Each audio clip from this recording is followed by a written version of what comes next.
Hey guys, what's happening? This is the Cajun Blaze here with the Spyderco Military Review. Now I got this knife a few weeks back, and you've probably seen some of my cut tests on this knife here. I want to tell you, I'm a huge fan of Spyderco, and Spyderco, Benchmade, SOG, those are probably my three top favorite. Cold steel, you know, I got a lot of nice brands that I really like. I love the Reeve knives, but this knife here, made by Spyderco, is probably now my favorite knife as of right now. Now, I mean, I still love a lot of my knives. I even still love the Tenacious. It's a great knife, but this knife is just, I mean, I watched a review on Nothing Fancy, and while he was talking about how tactical it was, and you know, I kind of put it aside, getting it for a while, and then I saw the Archman's review, and let me tell you, his review kind of opened my eyes a little different in the military, it being not an only all tactical knife, you know, could be used for EDC. Or, you know, just anything you would need to use it for every day. Just a couple of specs on this knife. The blade steel on this knife is a CPM S30V. It has the stamp on the side. I don't know if you can see this. Made in Golden, Colorado. Right here in the US of A. I really like buying US knives. I have a lot of knives that are not made in the USA, but I especially like the part where they build this thing right here on Earth. Thank God Spyderco builds their knives on Earth. You know, I just like that. I think that's pretty cool. Maybe they talking about it's made with US soil right here on US Earth, but I don't know. I just think that's pretty cool. This thickness, the blade thickness on this knife is made with the thickness of 5/32 thickness right here.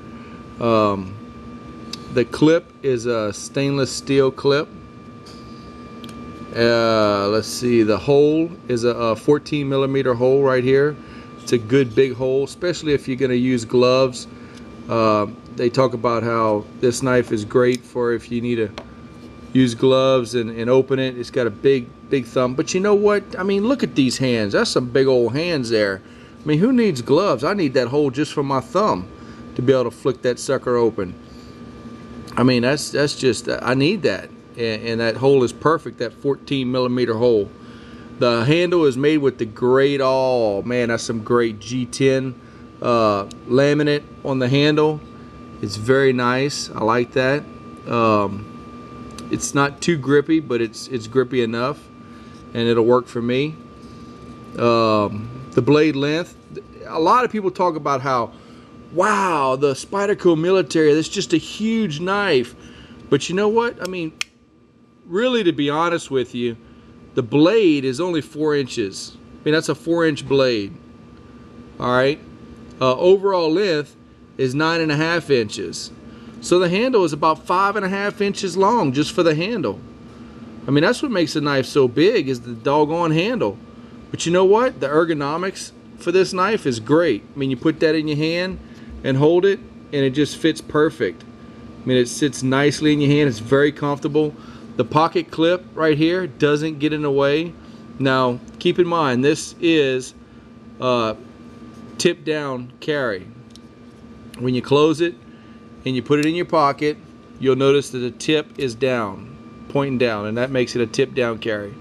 And you know, I'm not a huge fan of the tip down carry, but for this knife, I've become accustomed to it, and I'm used to it, and you know, I've developed a habit, a muscle habit, of being able to pull it out of my pocket with ease and not having to really think about it. And that's really, guys, I mean, you know, you handled knives before. That's really what it's all about. It's about what can you do, how do you pull your knife out of your pocket and feel comfortable with it. And that's really what it's all about. My knife here doesn't really fly open like some people talked about, but it's still pretty tight, and I mean it's just awesome. So I've come used to having this tip down, and I think it'll be all right. And I don't dislike it at all. I really like that. I think it works perfect for this knife. The weight of this knife is a little more than 4 ounces. It's a little over 4 ounces. I don't know exact weight on it, but it's just a heavy duty knife. I also like the way the jimping on the spine and the choil, they both have great jimping. If you need to choke up on it and close, get a close, tight grip, it's perfect for grabbing it up close and tight. It makes it feel like it's not really a huge knife. If you need to do some whittling or some tight work, you just grab it up here, and I mean it's perfect. Like I said, the ergonomics on this knife is great, and that also goes in hand with the jimping, the choil jimping and the spine jimping on this knife. Make it really safe and great to grip. It's a flat ground blade. You all know that you've seen any of my videos. You know I'm a huge fan of flat ground blades, and I tell you, flat ground blade definitely make slicing, I mean, really easy.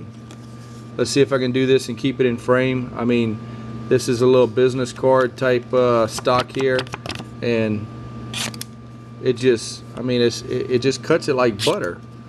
There's no problem at all. So that's a little cut test for you in the review. Now, if you want to see some good cut tests, check out those bottles that I sliced open with this knife. Worked out really great, no trouble at all. And I also had LSU Tigers 1010 put another edge on this knife after cutting all kind of crap with this knife. It wasn't dull, but it wasn't as sharp as it was when I first bought it. I mean, it still would shave the hair off my arms, but I brought some other knives over to his shop, and he also worked on this one, and I'll post that review, or that video actually, up also with him working on this knife, because I haven't posted that one yet, but it'll be up there soon. So another recap: this is a great knife. It's got the flat ground blade. The steel is the S30V, which I'm a real fan of the S30V blades. It's made in Golden, Colorado, where they make those silver bullets. Right here in the USA, Earth. G10 on the handle material. It's got a 4-inch blade again, and pocket clips, tip down carry, which is fine by me. I really like that. And it's just a really cool, simple, very simple knife, and I like it. And when you close it, I don't know if you can see that tip there, but it lines up perfect. It just closes. It's got a great, perfect. I mean, I've been whacking on all kind of hard, thick cord board, just busting open all kind of things around here at work and at home, and just abusing it, really trying to see what this knife's all about. And I like it a lot. And you know what, guys, I know it's expensive. I paid $150 for this knife, but if you got the money to spend on a knife like this, $150, you're gonna get you a great knife. Comparing to a Chris Reeve knife, I do own Chris Reeve, and I really, it falls right in line as far as it being just perfectly made, as far as the way it opens and closes, and there's no play in the blade at all, even while it's closed. I don't know if sometimes you can open your knife and it'll be tight, and then you close the knife and then there's a lot of wiggle or play in the blade, and this one's just still solid even while it's closed. I challenge you to take a knife, open it, try to wiggle the blade and it's tight, but then take the knife and close it, and then wiggle the blade and see if it still is tight, or you can see if you can wiggle this tip here. And some of my knives can do that. But anyway, my time's almost up, so I wanted you to look at this knife. It's a great knife. I fell in love with this knife the first time I put it in my hands, and I have no regrets. So you guys have a great day. Cajun Blaze signing out.